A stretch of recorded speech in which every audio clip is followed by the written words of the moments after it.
Es que esa falta de respeto no se le puede permitir a un diplomático cubano. ¿De qué se sostiene Cuba? ¿O de qué se mantiene la élite? Lógicamente que tiene que entrar en el contrabando y la corrupción. Mafias mexicanas compuestas con mafias cubanas, tratando todo tipo de personas. Nosotros tenemos cubanos aquí en la República Dominicana producto de esa mafia. Se robaban, esa mafia México-cubana, se robaban los yates de lujo y lo llevaban tanto a México como a Cuba. Uno de los que aparece en uno de esos yates de lujo es el nieto de Raúl Castro. Ellos establecieron un contacto con Raúl para traficar cocaína desde Colombia hacia Cuba y Cuba hacia Estados Unidos. Y entiendo el por qué la embajadora de los Estados Unidos ha querido fortalecer primero la lucha contra el narcotráfico. Señores, estoy feliz. Bienvenidos mis amigos de Al Tanto. Qué bueno que nos acompañan. Gracias a todos los que se suscriben a este canal, comparten este contenido de alto valor y también comentan aquí en la caja de comentarios. Denle a unirse, a suscribirse y por supuesto manden su super chat. ¿Qué es esto de la mafia cubana? ¿Es un mito? ¿Es una leyenda? ¿Está anclada al pasado, a la crisis de los años 90 o realmente todavía se puede hablar de la mafia cubana? Vamos a hablar de la operación Sísifo que ha liderado, por supuesto, el FBI, el Departamento de Seguridad Nacional de los Estados Unidos. ¿Tiene esto vinculación con los diplomáticos que República Dominicana está expulsando? Aquí está con nosotros el abogado y comunicador Rafael Linares Guerrero, para recibirlo con un aplauso, por supuesto. Gracias por estar aquí, amigo. Gracias, querida hermana. Gracias a tu querido elenco, tu querido público que siempre sintoniza esta entrevista. Bueno, vamos a hablar qué revela esta operación Sísifo, a propósito sobre la capacidad de Estados Unidos en la región. Mira, esta es una operación que no es de ahora, ¿eh? Esta es una operación donde el FBI levantó investigación desde el año 2009 y consiste en que un grupo de cubanos y mexicanos y otros caribeños también entraron en un tráfico de armas, de personas, hasta, por ejemplo, de recursos valiosos como prendas, incluyendo relojes de todo tipo, y una serie también de situaciones que fueron complicando la situación. Porque cabe destacar que la trata de personas, aunque afectó a Estados Unidos, también afectó a otros países del Caribe. Y más que Sísifo, es una conexión entre la ciudad o la provincia, para que la gente lo entienda así, de Quintana Roo en México y Cuba, que lo separa simple y llanamente que 512 kilómetros, entre 500 y tantos kilómetros en el mar. Estamos hablando de 220 y tantos millas. Y de Haití, por ejemplo, que también entra en la operación, porque hay una parte que no se está diciendo. Haití está a unos 1.200 y pico, porque la trata de personas no solo llevaba a cubanos a los Estados Unidos, sino que también, primero, había un contrabando hasta de embarcaciones de lujo, robadas en la Florida, en el sur de la Florida, y llevada tanto a México como a Cuba. De hecho, por eso se vincula con el Cangrejo, alias el Cangrejo, que es el nieto de Raúl Castro. Me refiero a Raúl Rodríguez Castro, alias el Cangrejo. ¿Y por qué se vincula con él? Bueno, porque el señor José Miguel González Valencia, que fue condenado a 25 años en los Estados Unidos se declaró culpable y condenado a 25 años, le mencionó conjuntamente con el señor Roque, un señor apellido Roque. Sin lugar a dudas que estos dos individuos mencionaron a las estructuras cubanas encabezadas por el Cangrejo, nieto de Raúl Castro, e identificaron los pagos que le hacían, tanto en yates de lujo como en relojes de lujo, específicamente Rolex, y lógicamente que terminó con la muerte de 25 personas, entre cubanos y mexicanos. Pero Linares, ¿qué es la mafia cubana que decía yo en la introducción? Porque cuando uno habla, no que la mafia italiana, la mafia siciliana, uno se ancla a décadas pasadas y como la mafia rusa, y como que uno entiende que ya a cómo va la tecnología, al dominio de Estados Unidos como y presencia prácticamente declarada, más allá de cosas de película, en el Caribe específicamente. Explícanos primero la historia de la mafia cubana y su vinculación con México y la participación de estos personajes en La Habana. Mira, Cuba tiene más de 12 millones de habitantes y Cuba tiene una estructura que no le permite mostrar un desarrollo tecnológico, no le permite mostrar un desarrollo económico, no le permite mostrar un desarrollo social y no le permite desarrollar no le permite mostrar un desarrollo en cuanto, por ejemplo, a la situación médica de los cubanos. Cuba tiene muchos profesionales, pero no tiene los instrumentos para ponerle la mano a esos profesionales para que esos profesionales ganen dinero en Cuba. Entonces la pregunta es, ¿de qué se sostiene Cuba? ¿Un país comunista con una élite comunista o de qué se mantiene la élite? Lógicamente que tiene que entrar en el contrabando y la corrupción. Y ese contrabando y la corrupción lo tapan con prensa y propaganda. Porque ¿quién controla el aparato prensa y el aparato propaganda en Cuba? El Estado. ¿Quién controla el contrabando en Cuba? El Estado. ¿Quién controla el narcotráfico en Cuba? El Estado. Cuando Cuba te dice que estaba luchando contra las drogas en los años 80, principios de los 90, y matan al general Ochoa, eso es haciendo una treta porque ellos controlan los medios y ellos controlaron todo. Ahora, lo que no pueden explicar es, por ejemplo, las declaraciones, así como, por ejemplo, José Miguel Ángel González Valencia, habla del Cangrejo, nieto de Raúl Castro. Así, Carlos Leder Rivas, que hoy está suelto en Colombia, producto de una condena por 33 años en Estados Unidos, producto que fue preso por 33 años en Estados Unidos por traficar cocaína y otros delitos. Carlos Leder identifica claramente al régimen cubano de servirle como puente para llevar drogas a Miami con el cartel de Medellín a la cabeza. Ahí abres otra pregunta, vamos con el profesor Linares, estamos aprovechando esta clasecita, ¿verdad? La parte didáctica, ¿y quién es Carlos Leder? Te pregunté primero de la mafia cubana, si existe y si está activa. Sí, precisamente por eso, todo este introito que te estoy haciendo es para que tú veas que sí existe. Porque y lo confirma Carlos Leder.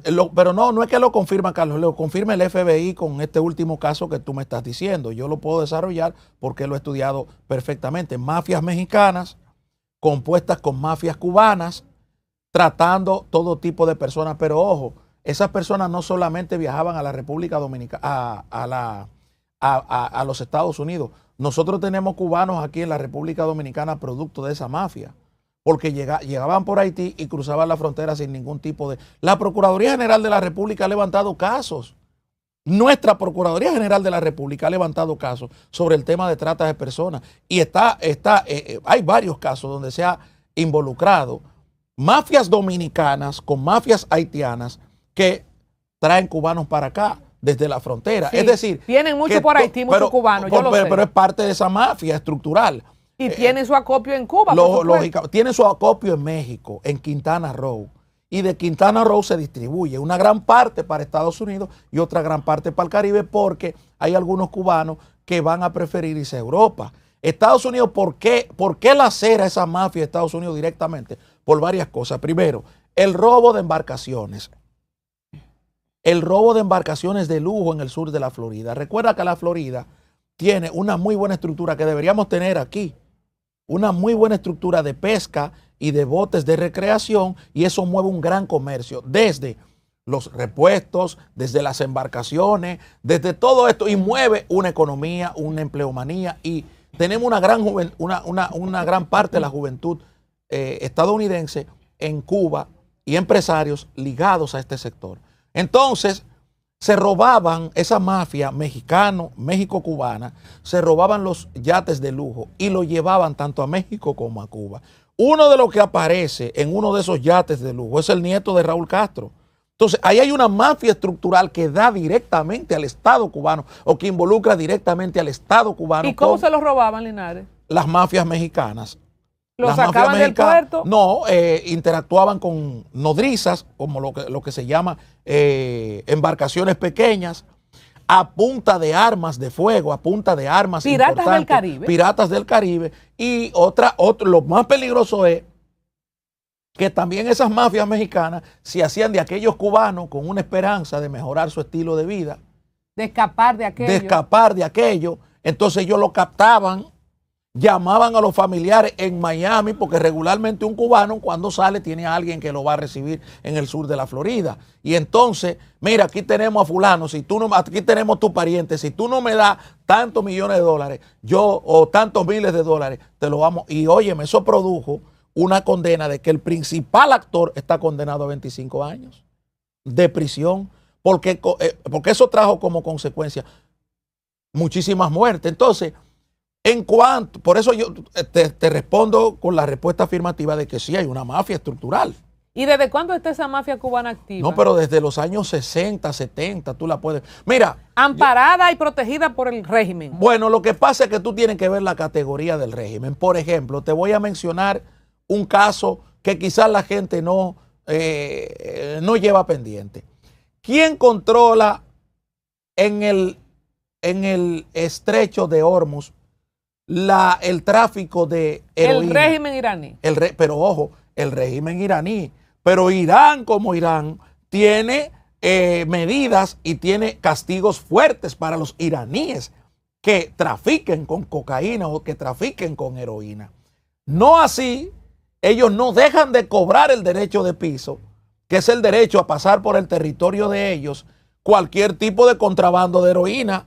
Y todas esas provincias, todos esos países que hacen frontera con Irán o que se benefician de ese estrecho o que tienen que utilizar ese estrecho, tienen que pagar una cuota a esa guardia revolucionaria delincuencial de Irán. Lo mismo pasa en el Estado cubano. Tú tienes un régimen totalmente parecido, que es lógico que controlen todo. Entonces, como controlan todo, van a controlar gran parte de esas mafias o ese contrabando o ese tráfico de todo tipo de malezas. ¿Por qué existe una mafia como tal? Porque es el Estado cubano que la controla. Te controla todo, desde lo que se dice hasta lo que no se hace. Y lo que no se hace y lo que no se dice es más grave que lo que los cubanos conocen, porque el cubano está desconectado. Me respondiste muy bien, la mafia cubana. ¿Quién es Carlos Leder? Mira, la historia ahí para que la gente tome sus anotaciones. Mira, Carlos Leder es un colombiano alemán, que fue socio de Pablo Escobar durante cerca de 10, 15 años, y su especialidad era transportar cientos de kilos o toneladas de cocaína hacia los Estados Unidos. Carlos Leder vivió en Estados Unidos y se hizo de una flotilla de aviones. De hecho, con el dinero, una flotilla de aviones. Y lo más espeluznante de todo esto, o lo más destacable, es que compró una isla, Cayo Norman, que pertenece a las Bahamas. Esa isla que la compra Carlos Leder, estableció allí lo que era una especie de recibida de cocaína para transportarla al sur de la Florida o a Miami como tal. Carlos Leder fue apresado. El primer colombiano extraditado hacia los Estados Unidos fue Carlos Leder. Le fue condenado a 2 cadenas perpetuas. ¿Y cómo salió? Y producto de su colaboración contra el dictador Manuel Antonio Noriega en Panamá. Recuérdate que a Noriega lo extraditan a los Estados Unidos y lo condenaron a 20 y tantos años, pero quien es el testigo estelar de ese juicio es Carlos Leder, porque el cartel de Medellín tenía conexiones en Panamá y hacía tratos con Noriega. Entonces Carlos Leder, que no solo hacía trato con Noriega, o el cartel de Medellín, que no solo hacía trato con Noriega, estableció en una de las tantas entrevistas que ha dado, por ejemplo, el periodista Rafael Poveda ha hecho varias entrevistas importantes en el periódico, creo que Semana también. En definitiva, que a su salida, él se fue a Alemania, duró 4 años, 5 años allá y luego regresó a Colombia. ¿Y qué dice Carlos Leder? Que ellos establecieron un contacto con Raúl con Raúl Castro para traficar cocaína desde Colombia hacia Cuba y Cuba hacia Estados Unidos. Pero también hay otro dato. John Jairo Velázquez Vázquez, alias Popeye, que lo mató el gobierno de Petro en una cárcel, fue lugarteniente de Pablo Escobar.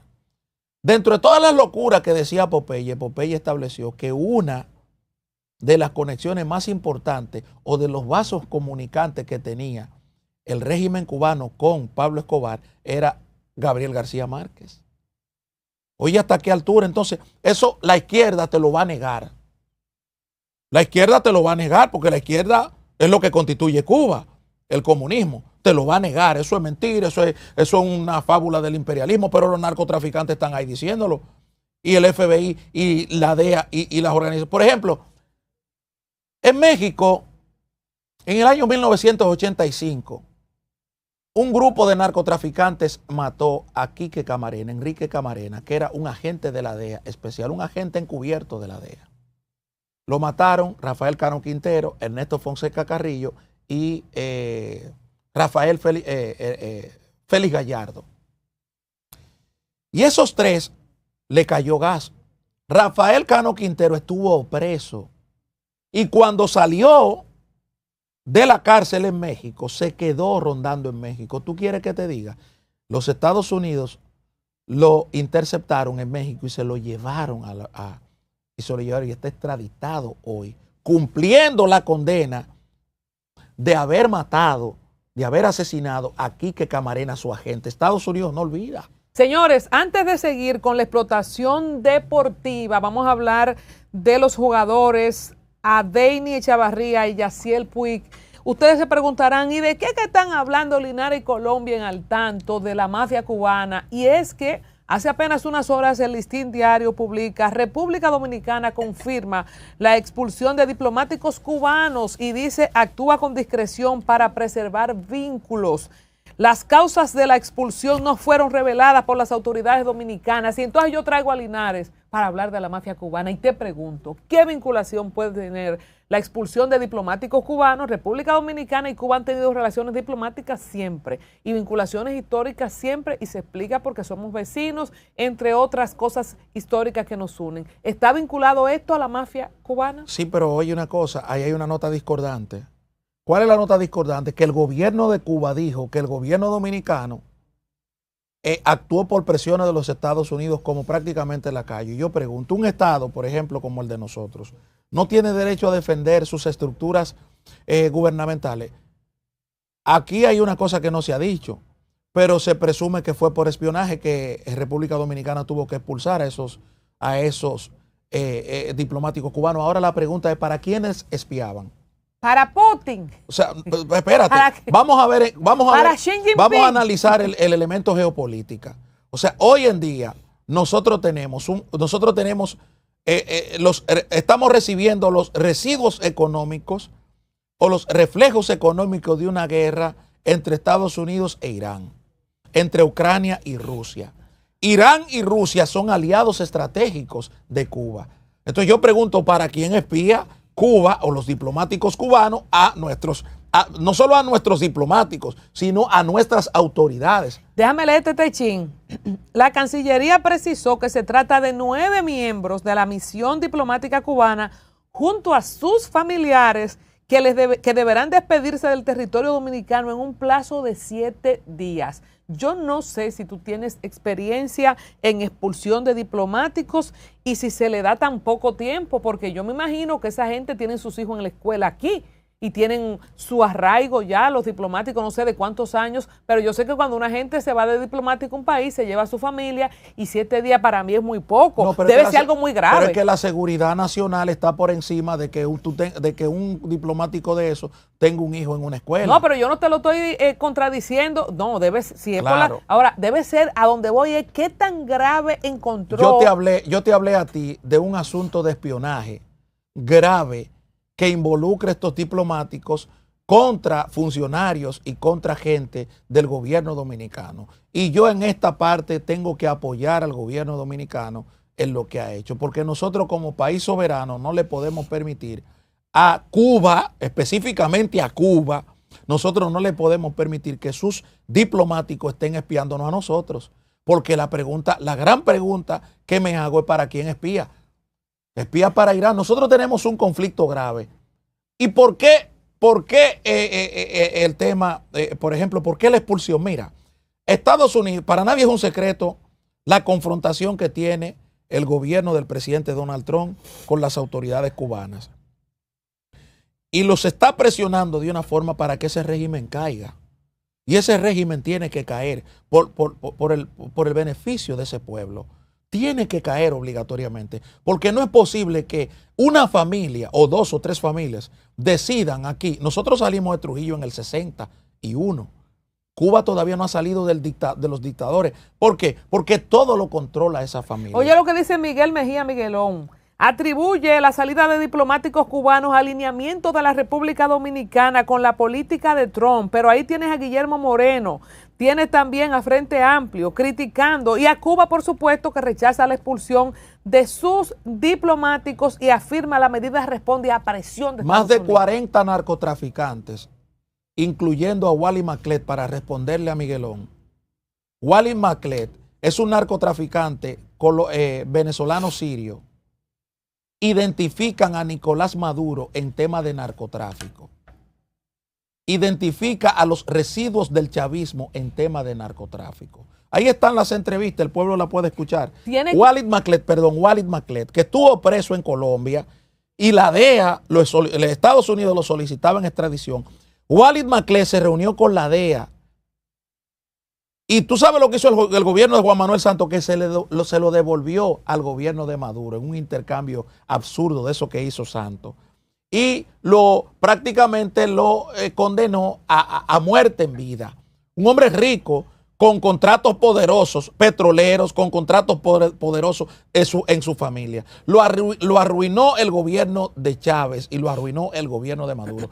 Pero aparte de Walid Maclet, hay más de 40 narcotraficantes presos en Estados Unidos y todos han identificado en su gran mayoría que traficaban con Nicolás Maduro y con un grupo de gente a la cabeza. Entonces, ¿cómo es que ahora, y qué decía Miguelón en ese tiempo, y qué decía el Frente Amplio, y qué decía el señor Guillermo Moreno, defendían a capa y espada al gobierno de Nicolás Maduro? ¿Y dónde está Nicolás Maduro hoy? Preso por narcotráfico y por corrupción y por terrorismo en Estados Unidos. Entonces, hoy, que yo me puedo sentar a debatir con cualquiera de ellos este tema, hoy vamos por el mismo camino de Cuba. Entonces, República Dominicana, ¿qué tiene que hacer? Seguirle permitiendo a los cubanos, a esa diplomacia cubana que nos espíe para vender la información o vender información estratégica del gobierno, del gobierno dominicano a gobiernos extranjeros, por demás enemigos de los Estados Unidos, nuestro primer socio comercial.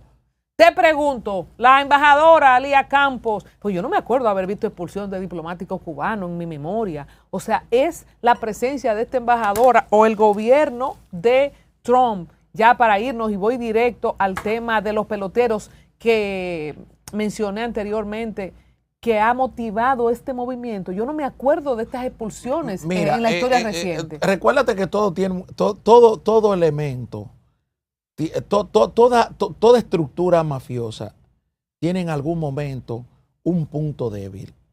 Y el punto débil de todo esto fue la trata de personas, que en principio la gente cree que es fácil. Señores, según la ONU, en su acápite ONU-DC, establece que de los 5 principales delitos que mueven dinero en el mundo, uno de los 5 es la trata de personas. Y el narcotráfico va unido. Prácticamente son hermanos gemelos, narcotráfico, el contrabando de sustancias narcóticas, con la trata de personas. ¿Por qué? Porque cuando tú utilizas 1, 2, 3, 4 mulas, ya sea en avión o sea en embarcación, tú estás utilizando la vía del narcotráfico, pero también estás incurriendo en la trata de personas. Esta trata de personas llevada a México con el sufrimiento de esa gente cayeron en Miami, la gran mayoría, infelices, y contaron su historia, se la contaron a la gente de migración de ICE, y eso lógicamente que levantó una investigación, levantó una alerta. Entonces, los peloteros Para nadie es un secreto lo que ha hecho Cuba permanentemente con los peloteros y para nadie es un secreto lo que han hecho, vuelvo y repito, algunos países del Caribe, porque mucha gente de la izquierda está hoy guapita porque República Dominicana no siguió el juego que seguía hace unos años. Entonces, ¿cómo quedan las relaciones de Cuba y República Dominicana después de esta expulsión? Bueno, quedan mal, pero yo prefiero que queden mal y que queden bien con Estados Unidos, que es nuestro primer socio comercial. Entonces, ahora, es que esa falta de respeto no se le puede permitir a un diplomático cubano. Es que nosotros no tenemos problema con ningún diplomático, siempre y cuando no se vengan a ser diplomáticos, pero no venga, a ser espías. claro, ¿cómo va? Supuesta y alegadamente. Yaciel Puig y Adeini Echavarría, cuéntame ¿qué lectura le das a su mención en esto de lo que se llama explotación deportiva? Porque recuerda que detrás, porque la gente no está viendo algo elemental, sencillo, detrás de un pelotero, recuérdate que hay un contrato jugoso millonario. Y ese contrato muchas veces tú ves el muchachito bateando la pelota y agarrándola y tú lo ves comprometido tanto con el contacto primordial o principal como también con la figura que lo capta. Hay dos formas de llegar para esa mafia. Una llega por la vía derecha, que no es tan fácil, y la otra, que es la más difícil, la vía derecha, perdón, que no es tan fácil, y otra, que es la más suave, que es tú comprometerte que con ese contrato millonario que tú adquieras en grandes ligas o en algún momento tener. Señores, pero que los peloteros están ahí. Los peloteros están ahí. ¿Cómo opera la explotación deportiva? Que siempre es famoso, ¿no? Que los deportistas cubanos... Desde la falsificación de documentos. O sea, traer un cubano con una edad X y declararlo en otro país con otra edad y montarlo como que es de ese otro país donde está involucrado Haití, donde está involucrado México, donde está involucrada la República Dominicana en parte. Porque República Dominicana como centro de transbordo o como centro de acopio en un momento determinado estableció parámetros para frenar eso. Aquí nosotros debemos, por ejemplo, reconocer, aparte de este gobierno, que hizo una gran labor de inteligencia a favor de autoridades norteamericanas, al gobierno en principio de Leonel Fernández, al gobierno de Danilo Medina y ahora al gobierno de Luis Abinader, que es el que más lejos ha llegado con la expulsión de los diplomáticos. Pero cada gobierno ha tenido que establecer un parámetro de investigación pormenorizada sobre este tema, porque la explotación deportiva va mucho más allá de lo que es una explotación por un contrato. Pero ¿cómo se explica la implicación de esta figura del deporte profesional en este tipo de operaciones ilícitas? Captar el talento en territorio paupérrimo, captar la familia, venderle un sueño de que yo te lo puedo sacar del país, pero a cambio de tal cosa. Por eso que te digo que las mafias del Caribe, esa mafia de Quintana Roo con Cuba, no solo se queda entre México y Cuba, sino que puede rondar, también está Jamaica, entra Jamaica también. Hablabas del nieto de Raúl Castro, ¿qué implicaciones tiene la mención de su figura? Porque podemos suponer que el Estado está involucrado, el régimen, pero ya tener a un nieto del expresidente Raúl Castro tiene otras implicaciones. No, es que el FBI levanta un caso, documenta un caso y dentro de ese caso aparecen más de 15, 20 menciones el nombre de Raúl Rodríguez Castro, alias El Cangrejo. Y aparte de todo eso, el Departamento de Justicia tiene un expediente donde hay un imputado, donde hay varios imputados, incluyendo a José Miguel González Valencia, condenado a 25 años, que menciona clara y específicamente cómo era el esquema y menciona a Raúl Rodríguez Castro, alias El Cangrejo, nieto de Raúl. Entonces, ya hay, ¿y dónde está ese, El Cangrejo? Ese está en Cuba. Es uno de los hombres, lógico, es uno de los hombres de confianza del régimen cubano.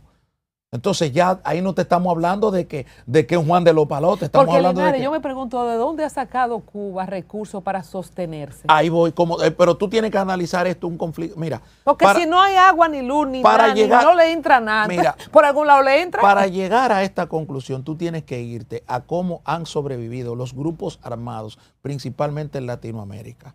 Tú te vas a Colombia, que es el primer caso. Hay un libro importantísimo que lo escribe Robert Kirk, que se llama, hay uno que se llama Análisis del conflicto armado.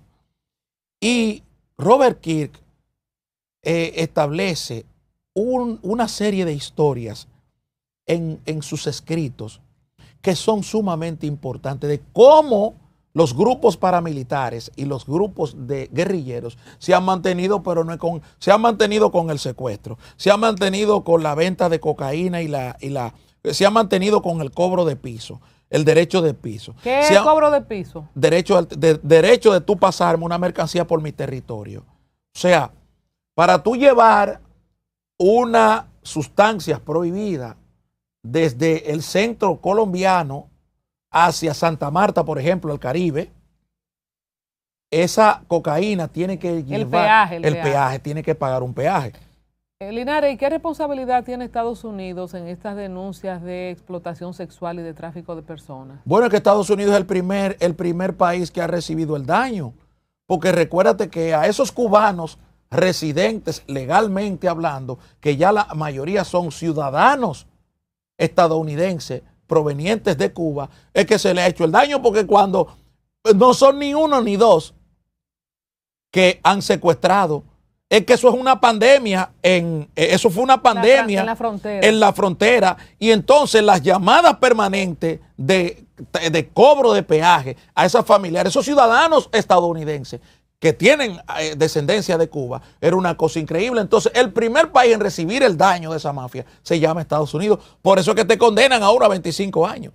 ¿Qué tan articuladas están estas redes de narcotráfico en Sudamérica, República Dominicana, Cuba? Y tú mencionas Haití también. Bueno, es que Haití forma parte, mira, el arco del Caribe, tú tienes el arco del Caribe. Y en todos los países del Caribe habrá presencia de mafias, muchas controladas por estados. Ya te mencioné el caso de Cuba, te mencioné el caso de Irán, te mencioné otras controladas por mafias militares, ciertos grupos gubernamentales, porque cuando hay gobiernos democráticos, lo que te hace el narcotráfico es que te combina la parte militar, la parte gubernamental y la parte estatal y la judicial. O sea, la judicial para tener los jueces que te suelten los narcos, la gubernamental para permitir que con la protección militar y armamentística esa droga sea custodiada en los países que hay sistema democrático, como por ejemplo República Dominicana. Pero en Haití, que hay un desorden, ahí se negocia con las bandas. Cuando tú dices el arco del Caribe, ¿eso es una frase que acuña a quién? ¿Y cuál es el impacto que tienen esas operaciones en la economía y en la estabilidad política de esa región que tú le llamas el marco del el arco del Caribe? Por ejemplo, tú tienes las Antillas Mayores con las Antillas Menores, que sale, por ejemplo, la gran mayoría de sustancias narcóticas te sale de Colombia o de Venezuela, pero también te sale de Panamá en el corredor marítimo, que es en las rutas náuticas. Y entonces van de puerto en puerto. Por eso no te sorprenda de que, por ejemplo, desde un puerto de Ecuador, un puerto de Guayaquil, te llegue al puerto último de Alcaucedo 3-4 toneladas de cocaína entre combinación de mafia. Nunca se supo las 10 toneladas, ¿eran 10? 10 toneladas que fueron cargadas aquí en la República Dominicana, que fueron compradas aquí en la República Dominicana. ¿Y cómo llegaron todas esas 40 millones de dólares. Estamos hablando de 6 por 4. 2.400 millones de pesos, 40 millones de dólares. Y vendida en Europa, 650 millones de euros. Pero oye, se supo al final. ¿Cómo? No, bueno, ese es un secreto, eso es un secreto bien guardado que tiene. Ahí cayó preso el alcalde. La mayoría están sueltos ya. La mayoría de esos narcotraficantes están sueltos ya. ¿Puede ser que esa recolección de toda esa droga venga de ese arco del Caribe que tú Lógico, mencionas? viene porque recuérdate que sale de Colombia, Venezuela, Panamá. Esos países que tienen ese frente para acá, como se dice, la conexión sur-sur. Cuando tú tienes una conexión sur-sur, tú tienes pequeñas embarcaciones que salen desde la parte norte de Colombia y la parte norte de Venezuela hacia la parte sur de la República Dominicana. Y toda nuestra isla en el ámbito del sur está proclive a recibir, pero también Haití. Linares, nadie habla, y por eso quiero hacer énfasis en esto, del papel de La Habana en todas esas operaciones de narcotráfico y de crímenes en el Caribe. Claro. Nadie habla, porque eso está como tan cerrado, como tú dices, hasta de lo que se dice. Pero los casos están ahí. Ahí tú tienes el caso de Ochoa, que ellos matan a Ochoa, ellos asesinan a Ochoa. Y ahí se paró todo, la conexión. ¿Pero qué había ahí? Había la conexión del cartel de Medellín con las autoridades cubanas. Ahora tú tienes el caso, por ejemplo, de esta conexión de Quintana Roo. O sea, si no lo... Ya esa cocaína, heroína y todo eso, esas mafias, el que trafica con personas, también trafica cocaína y trafica con drogas narcóticas. Es importante señalar esto. Y léanse la mayoría de los informes de la ONUDC que establecen como parámetros 5 elementos fundamentales. Protección armamentística, protección estatal, trata de personas, lavado de dinero. Y el lavado de dinero consiste en llevar la droga al punto final y traer el dinero solidificado o transformado en cuotas específicas de que para insertarlo en el programa económico de un país. En todos nuestros programas anteriores nunca hablamos de Cuba. Nosotros hemos hecho varios contenidos didácticos del tema de narcotráfico, Colombia, Venezuela, Panamá, República Dominicana, Haití, pero no se hablaba de Cuba. El mensaje Jamaiquín, que extraditado a los Estados Unidos, ¿qué mensaje da la República Dominicana? Y si ha cambiado algo en esta administración con la presencia de la embajadora, insisto, para expulsión de diplomáticos y para que nosotros hagamos este contenido hablando por primera vez de la mafia cubana. Nunca habíamos hablado de eso aquí. Mira, la embajadora de los Estados Unidos, Lía Campos, ha puesto los puntos sobre las IES en nuestra relación diplomática, porque es una embajadora dedicada, es una embajadora que está promovida a fomentar los valores que su país quiere establecer como norma. Y es lógico que venga a defender a su país. En el caso, por ejemplo, narcotráfico, ella ha sido muy enfática por el problema de salud pública que afecta a los Estados Unidos. Hay un problema de salud pública, de consumo natural en todos estos países. Hay una revista que se llama Hama Forum, y allí se destaca un estudio de 493,000 jóvenes. Y se pudo ver en esta entrevista, en esta revista médica, en este estudio, que esos 493,000 jóvenes, hay un 70% que ha consumido marihuana sintética y caen en problemas de esquizofrenia y en problemas de tema bipolar. Entonces, eso es un estudio aleatorio. Está ahí en la revista Hama Forum. Ahora, en ese estudio aleatorio yo me voy a los Estados Unidos y esta relación que nos une permanentemente con este país, nuestro primer socio comercial. Y entiendo el por qué la embajadora de los Estados Unidos ha querido fortalecer primero la lucha contra el narcotráfico. Pero aquí Estados Unidos está haciendo su parte. ¿Quién no está haciendo su parte? La República Dominicana, porque no es solo entregar el narcotraficante.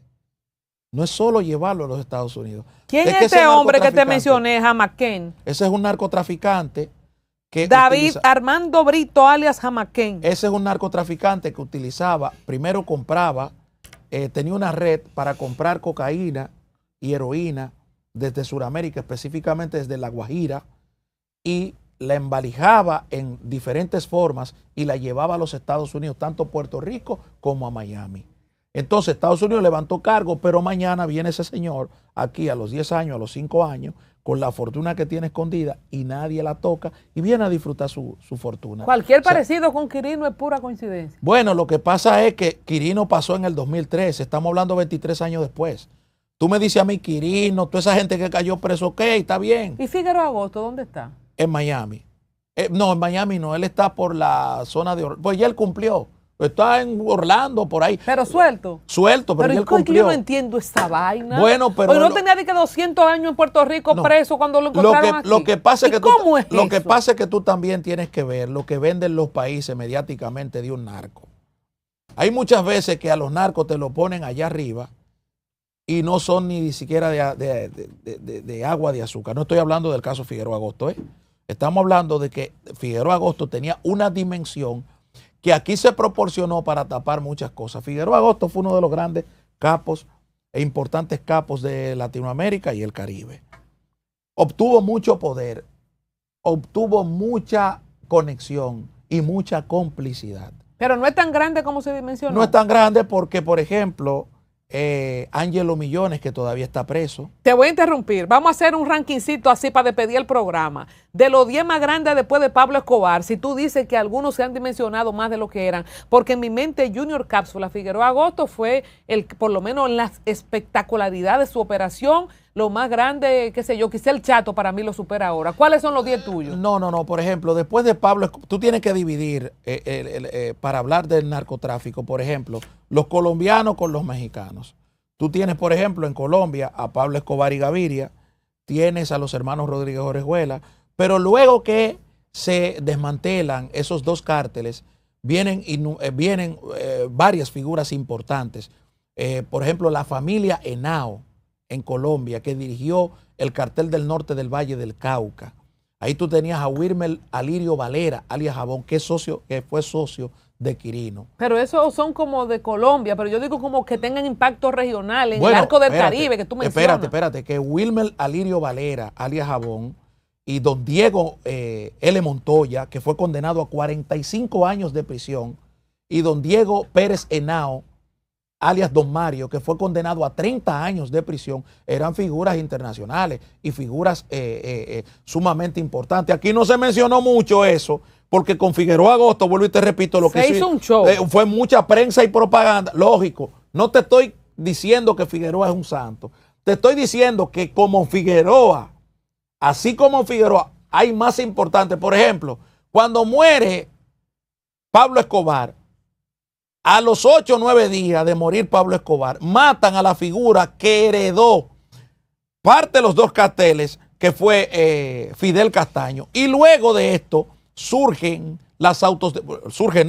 adquieren más poderío las Autodefensas Unidas de Colombia, que su radio de acción era el Caribe, incluyendo la República Dominicana. Se mencionan a Toño Leña, a Quirino, a Junior Cápsula, Figueroa Agosto, se mencionan los capos de Colombia, pero de Cuba, primera vez que oigo lo del nieto de Raúl Castro. Entonces, los de Cuba y los de Estados Unidos nunca se mencionan, porque en Estados Unidos tienen que haber acopio de todas estas... No, Estados Unidos tiene suficiente gente presa en su país y suficiente gente sometida en su país. No te creas que en Estados Unidos ese narcotraficante norteamericano no cae preso. Cuidado. Lo que pasa es que es un problema. El problema de salud pública, para ellos es más importante. Para ellos es más importante controlarlo en principio, pero al narcotraficante te le meten 20 y 30 años. Oye, pero tú puedes viajar a Nueva York hoy. Tú puedes viajar a las calles independientemente de todos los problemas que tú veas. Tú puedes viajar a Chicago hoy. Es precisamente porque Estados Unidos se estableció un plan que en los próximos 20 años la violencia por lo menos esté. ¿Qué pasaba en el Alto Manhattan? Hoy, ¿qué pasaba en el Bronx regularmente? ¿Y qué pasaba en Harlem? ¿Qué pasaba en Chicago? Y eso se debe a que hubo una política estratégica de Estados Unidos en limitar la violencia. ¿Y cómo la limitaron? Metiendo a la cárcel al narcotraficante y quitándole la mayoría del dinero. Entonces, después de Pablo Escobar, el Señor de los Cielos y el Chato, ¿cuál es el próximo? El Chapo Guzmán. Tú tienes, por ejemplo, Daniel Úsuga, del clan Úsuga o clan del Golfo, que fue socio de César Emilio Peralta, según la revista Inside Crime. Se me quedó el abusador. Tú tienes, por ejemplo, pero que también volvemos a lo mismo. ¿Quién es el abusador dentro de todo esto? O sea, el abusador era un trabajador en principio de los buitragos que cayeron presos, la mayoría aquí. O sea, su radio de acción eran los buitragos. Y los buitragos, ¿quiénes eran? Recibían cocaína del cartel del norte del Valle, del Cauca, y también recibían del remanente del cartel de Cali. Es decir, el narcotráfico hay que verlo regionalmente, porque cuando tú tienes un narco aquí, tú tienes un narco menudeando en República ¿Y Dominicana. los de Haití? ¿No hay nombre famoso? Lógico, por ejemplo, ahí está Eddie el Tío Loco, están parte de esa banda, está Guy Philippe, que fue condenado a 5 años. Señores, Eddie One, les o prometo, Eddie el Tío Loco. les prometo en un próximo contenido que vamos a hacer un paseo por el Arco del Caribe con énfasis en los grandes nombres desde Pablo Escobar para acá con el profesor Linares Guerrero. Así es que gracias, amigo. Gracias a ti, hermana del alma, y tú sabes que yo soy ya colaborador de este espacio. Claro que sí. Entonces Cuba y nosotros, después de la expulsión de estos 9 diplomáticos, cuando viene a ver se quillan los cubanos. Bueno, y rompemos. Yo en esta parte apoyo al gobierno dominicano, en esta parte apoyo la decisión, porque nosotros no podemos permitirle a ningún gobierno ni a ningún estado que sus funcionarios nos espíen, y de qué forma, cuando hay un problema geopolítico de por medio. Operación Sísifo, ¿tiene otras cadenas o hasta ahí llegó? No, tiene otras cadenas, lógicamente, porque recuérdate que la trata de personas, mira, esa investigación va a Europa, incluyendo, porque parte de los cubanos también salían a Europa. La conexión después haremos un programa de la conexión de esos puertos, en términos económicos y financieros, colombianos, venezolanos, pero también sinaloenses con Europa y China. No se pierdan el próximo episodio aquí con el profesor Linares Guerrero a nivel didáctico para que aprendamos de narcotráfico. Así es que aquí los espero.